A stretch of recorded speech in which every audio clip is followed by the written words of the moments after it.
Hello, welcome to Sound and Fairy Book Reviews. As usual, I'm Tina.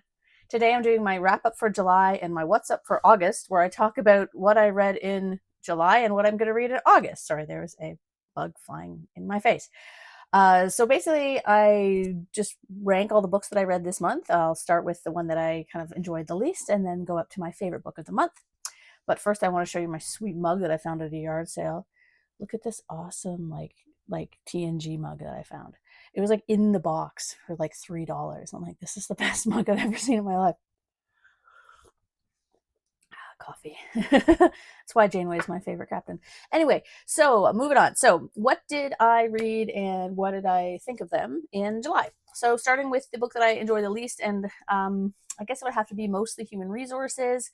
I thought this book was fun. It was fine. There were certain things about it that could have been tightened, especially the romance angle that I thought it felt a bit forced, in my opinion. And the world building was very light, and I didn't understand a lot of the things, like the choices that the characters made. So, anyway, I think it just could have been like, maybe just improved a bit. And then Hour of the Horde. So this was a classic sci-fi. It was fine. It was fun. It was easy. It was light. It had a bit more kind of writing oomph to it than a lot from that time period. So I really appreciate that about it. Then there's Half Earth, which is a poetry collection. I really loved these poems. They were excellent. They spanned. I mean, I guess the themes were kind of modern themes in that it dealt with things like climate change and kind of existential dread regarding that, and the concerns about kind of technology, but also, love of nature and love of your family, things like that. They were really good poems. They're very kind of like hard hitting, like short poems. Then The Minimalist. So this was a horror literary fiction, kind of a horror. I don't know, not really. This one, I kind of almost want to put Half Earth actually ahead of it, because I had some struggles with this one in that I understood what it was doing. I thought the writer like has a really great grasp of kind of description and imagery and kind of tone, but I just found the character not very likable, and I found it really hard to kind of care about kind of the flashback aspects of the story. So yeah.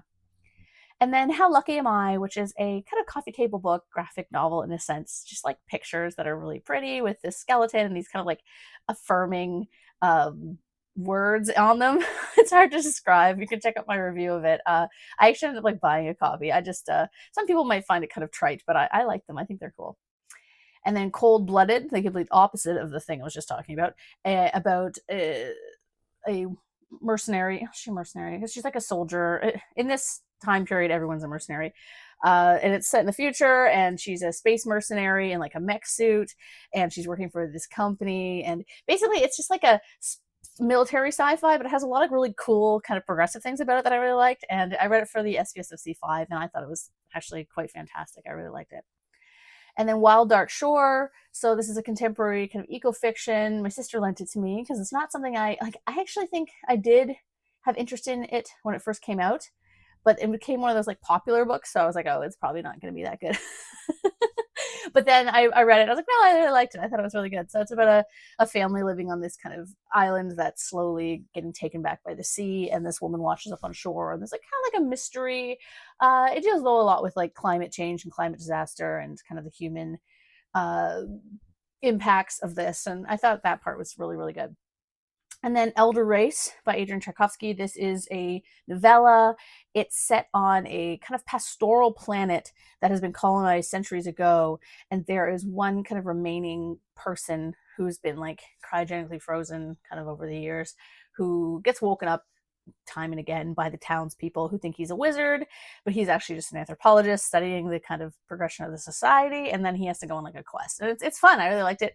The second book is coming out in a couple weeks, so I read it because I got approved for a e-arc for that. So I'm going to review that when it comes up.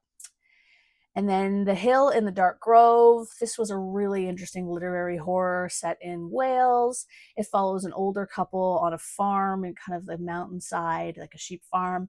And just like weird stuff starts happening when the man discovers this kind of mound and with like a weird kind of like carved skull. Not a skull, like a carved kind of totem in the like hills. And so he starts to kind of excavate.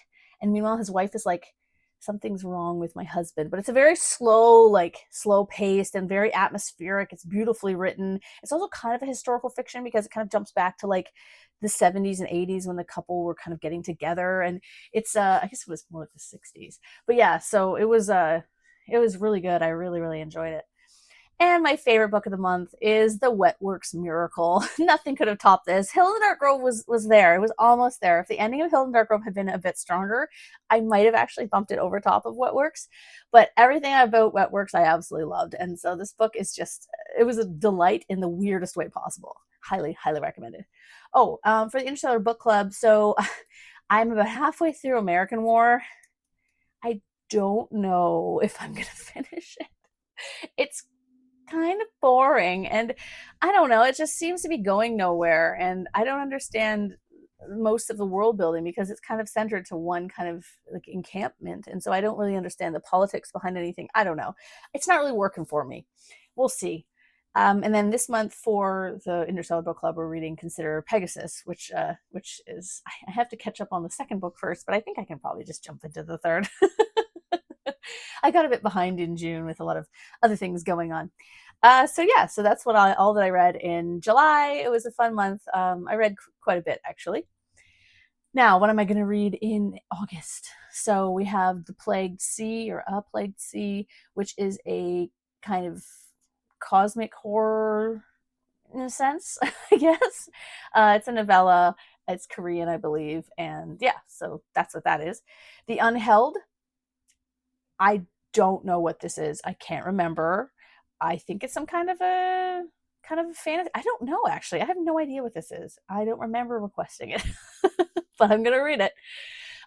So I've got the SBSFC books that I'm really hopeful that I'm going to finish them in time. I'm hopefully going to finish Generations, I think it is, not Generation Ship. That's a different book. By the deadline. I don't know if I'm going to finish the second one. The second one is so long.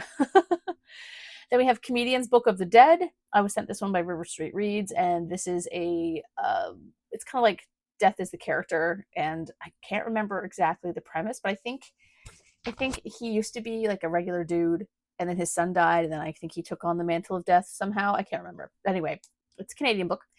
Then Engines of Reason, what I just mentioned, the second Andrzej Tarkovsky book of Elder Race. So again, I don't know what this is about. I'm assuming it's going to continue the story of the anthropologist wizard.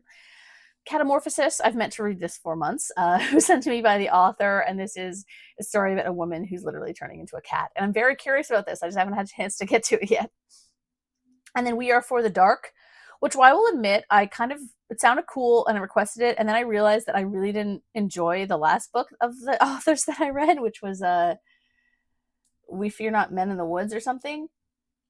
So I'm like, okay, I'm going to go into this with low expectations, but I'm not going to go into it expecting it to be not, who knows? Like if that one was a debut, I think. And sometimes you just need a book or two to get, your best book out of you. So hopefully this is that one.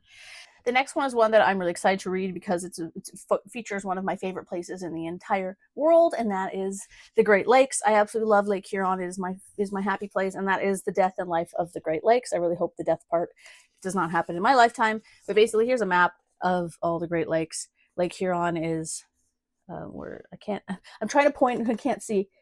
Where did it go? Down there. It's in the crevice.